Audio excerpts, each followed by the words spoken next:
This is my digital story of Henry Giroux. You might be wondering, who is Henry Giroux? Henry Giroux is a scholar who has published prolifically in adult education and beyond for decades. He is known internationally as one of the top 50 scholars in education, and he engages in ongoing debates about not just education, but ethics involved therein. This digital story represents an exemplative glimpse into the contributions of this scholar. Henry Giroux is an American-born scholar who currently resides in Ontario with his wife. Giroux currently holds a professor position in the Department of English at McMaster University in Hamilton, Ontario, though he has held multiple positions at various universities across the United States. His work falls into various categories and has included work in cultural studies, higher education, critical theory, pedagogy, and media studies, among others. Giroux is heavily influenced by critical theory and critical pedagogy, Paulo Freire in particular, which can be seen both in the notion that education is key to freedom, but also in the power of culture to both educate and reflect a great deal about how and why we learn.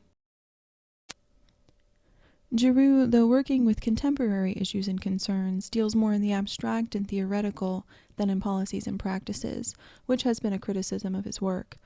This, alongside the dense language used in his writing, can even be seen as counter to his overall philosophy. The focus of Giroux, though, is to create discourse. Because Giroux's works are primarily based in the school of critical theory, education, both formal and informal, become crucial. In that vein, education is also a radical notion, and being an educator, a radical act. For Giroux, learning is imperative, and it happens everywhere, even in the media we consume and the culture in which we participate. Giroux has published more than 800 works, over 400 of which are peer-reviewed journal articles. He writes prolifically, but one of the most popular topics is the hidden curriculum. Discussions have become less explicit in many ways, with writings focusing on culture, politics, and rhetoric instead of the umbrella notion of implicit values. One other key thread often found in Giroux's work relates to cultural studies. Culture is ripe for study, and is in fact a place in which a better understanding of key issues in education can be found. While cultural studies is often maligned, the many parts of culture that permeate our everyday lives are ever-changing, which means we have rich data to analyze. More recent works deal with neoliberalism and the way this affects education. As always, the political is ever intertwined. This discussion indicates both embodied education and the disembodiment of the individual, which all plays into conversations about power and the various ways that manifests in our everyday lives.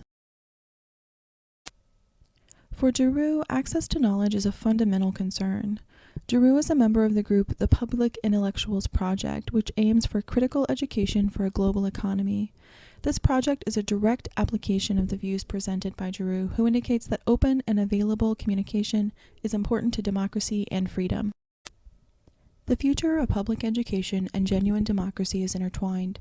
If democracy is going to have a future, let alone a global one, it depends on everyone's capacity to access critical education, develop a sense of agency, form collective networks, and generate a new public culture that can resist the domination of market-driven neoliberal forces. Other scholars are also using Giroux's work. Though some argue against him, others use his ideas to push both knowledge and practice forward. The ability to bridge the gap between theory and practice in adult education is a problem, but the conversations happening within Giroux's discourse seem to be pushing that forward, because he's everywhere.